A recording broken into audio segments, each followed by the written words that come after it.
Coming up on WUFT Midday, President-elect Donald Trump continues to make a swift transition back to the Oval Office. We have the latest. Plus, President Biden is meeting with other world leaders on pressing issues. We have more on who he is speaking to. And the Federal Reserve may be cutting more rates soon. WUFT Midday starts right now.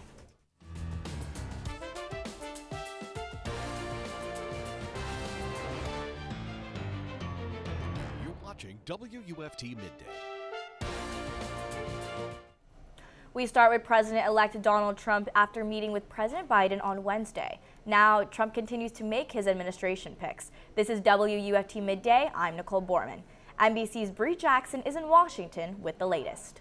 Welcome the President of the United. President-elect Trump announcing more picks for his administration, choosing North Dakota Governor Doug Burgum to head the Department of Interior. We're going to do things with energy and with land, interior, that is going to be incredible. Trump also selecting Robert F. Kennedy Jr. to be his next Secretary of Health and Human Services. If you like health and if you like people that live a long time, it's the most important position. RFK Jr. Bobby. While the 70-year-old has been a vocal critic of COVID vaccines and childhood immunizations, he told NBC News last week that he would not block any vaccine. Are there specific vaccines that you would seek to take off the market? Oh, I'm not going to take away anybody's vaccines. I've never been anti-vaccine. Some lawmakers are skeptical. I'd like to see more of his opinions, more of his thoughts on different matters, but the anti-vaccine mantra scares me a lot. There are also concerns about the president-elect's choice for Attorney General, Matt Gaetz. He resigned from Congress this week, bringing an end to the House Ethics Committee's investigation into sexual misconduct, illicit drug use, and other allegations. Gaetz has denied any wrongdoing amid growing calls for the ethics report to be released. Well, my guess is at some point it gets out there. Some senators want details from the Ethics Committee now to see if there is any damaging information. Others say let the confirmation process play out. The selections continue as President-elect Donald Trump announced Thursday that he will nominate his criminal defense lawyer for Deputy Attorney General. He has nominated Todd Blanchie for the #2 job at the Justice Department. Blanchie has represented Trump in his federal election interference case and in Florida, where he was being prosecuted on charges related to his handling of classified documents. This election comes after President-elect Donald Trump nominated Florida Congressman Matt Gaetz to serve as U.S. Attorney General on Wednesday. President Biden and other world leaders are meeting in Peru today for the Asia-Pacific Economic Cooperation Forum. This is the first global summit since President-elect Donald Trump's victory. NBC's Michael Momilo will be there in Peru. President Biden on Friday kicking off his participation in the annual APEC summit, where the conversation will largely be driven by the man who's set to replace him in just over 2 months, President-elect Donald Trump. Now, officially, the agenda for this summit includes issues like mutual trade relationships, boosting sustainable development, investments in green energy initiatives. But this is the first time a lot of these world leaders will have had a chance to meet face-to-face since Trump's election and confront issues about how to prepare for things, especially like tariffs that Trump has threatened to impose, particularly on China, that could prove a major economic shock. Now, President Biden, for his part, wants to use this summit to focus on what he considers to be major accomplishments of his administration. We'll see that when he sits down for the first time with the new Prime Minister of Japan, along with South Korea's president. This is a relationship, of course, the U.S. has strong bilateral ties with each of these countries individually, but it's only been under Biden's leadership that these two countries have improved their own mutual relationship as part of an effort by the administration to counter the rising influence of China, as well as dealing with constant provocations from North Korea. Of course, one of the highlights of the summit will also be a face-to-face meeting President Biden is set to hold on Saturday with President Xi of China. Now, this is President Biden's third face-to-face meeting with the Chinese president, where the agenda will focus on predictability in this relationship, preparing for that handoff with Donald Trump. The APEC summit is the first of 2 stops that the president will make on this trip. He's set to meet with the G20 leaders in Brazil. This is going to be an opportunity for him to meet face-to-face with a lot of our European allies, many of whom Biden has said in the campaign trail in the recent weeks are concerned about what Donald Trump returning to office might mean. Mike Memoli, NBC News, Lima, Peru. The House Ethics Committee meeting today has now been canceled. The meeting was expected to discuss whether to release the reports on an investigation into Matt Gaetz. This comes after President-elect Donald Trump selected the Florida congressman to be his attorney general. The panel has been investigating Gaetz since 2021, focusing on alleged sexual misconduct. But the results may not be known because Gaetz has resigned from his House seat, bringing the investigation to a halt. It's not known why the meeting was canceled or if they'll reschedule. Chad Scott will finally get confirmation today as the Alachua County Sheriff 8 days after Election Day. With the margin of votes being less than 400, a machine recount was initiated to certify the votes. On Wednesday, the recount was concluded and Chad Scott still held the lead. Alachua County Canvassing Board is meeting today to officially certify the vote count. We will bring you those results today later on First at 5 on Channel 5. Marion County is hosting the Bring the Harvest Home food drive in early December. But you can start to donate items now until December 5th. They are accepting any non-perishable food and baby and personal hygiene items. You can drop off these items at any location you can see on your screen now. The food drive will be at the Ocala Downtown Square from 7:30 a.m. to 1 p.m. on December 6th. You can still rescue a dog from Levy County Animal Services until November 21st at 8 a.m. The shelter says it was deemed unsafe for human occupation in a Facebook post on Tuesday. For the past 2 days, the shelter has been working to get 7 dogs that were deemed unsafe for adopted rescues. The Williston Animal Group has rescued 3 of the 7 dogs. The Humane Society of North Florida has rescued a 4th, and the Poochie's Rescue has taken in a 5th. If the remaining 2 dogs are not taken in, then these dogs could face euthanization. The shelter asked if you are a rescue and can help to call 352-486-5138.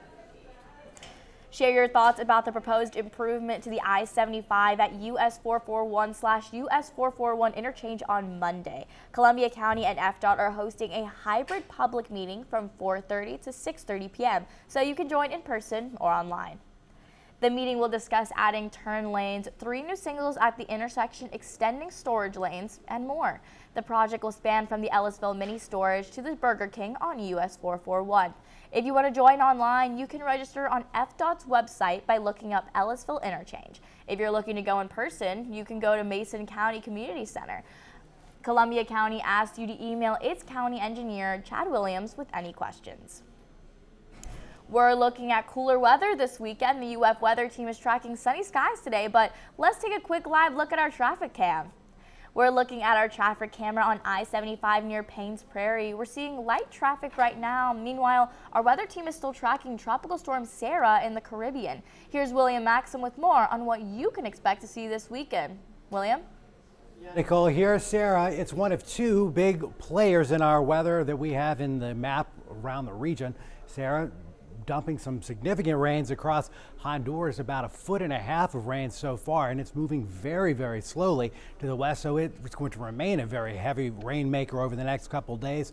It's moving at 5 miles an hour. It's got winds at around 50 miles an hour. Not really going to strengthen very much at all over the next couple days, even though it's going to be over water until Sunday. Still a tropical storm as it makes landfall, moves over the Yucatan and moves back into the Gulf early next week. That's when we're going to start to pay close attention to exactly where the moisture from the remnants of Sarah are going to be going. It looks like it could be headed our way with our next cold front coming around this time next week. Now, the one that just passed through had a pretty good drop in temperatures from day to day. Yesterday, we made it up into the 80s. Today, only into the 70s. We're about 5 to 10 degrees below average in most spots. Actual temperatures, though, about 67 Gainesville, 71 Ocala, a little warmer the further south you go. The Villages into the lower 70s. We'll see temperatures maxing out a little bit warmer than they are right now.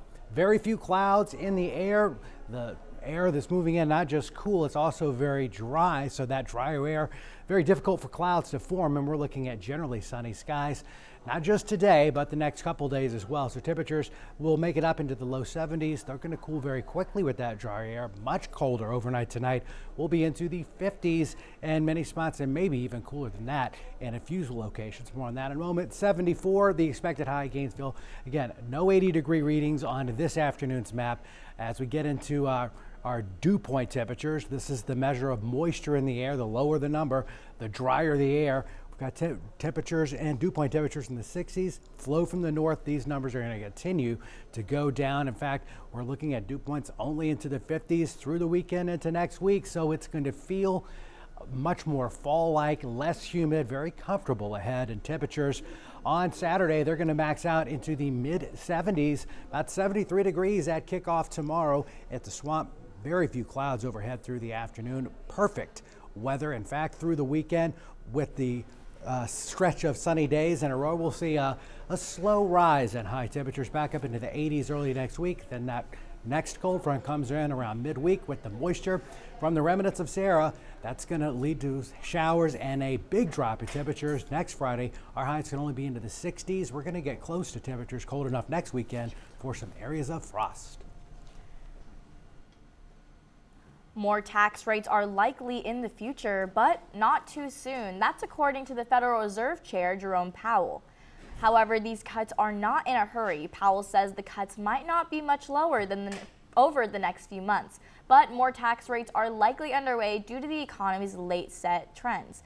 These trends include a slowing job market and lower inflation because of the rates still at high levels. Holding borrowing costs like credit card companies at their elevated rates could push up unemployment. General Motors just announced over 1,000 layoffs today. CNBC reports these layoffs are at an attempt to cut costs and realign priorities amid changing market conditions, according to the automaker. Those impacted were notified today, and these layoffs can be felt across the country.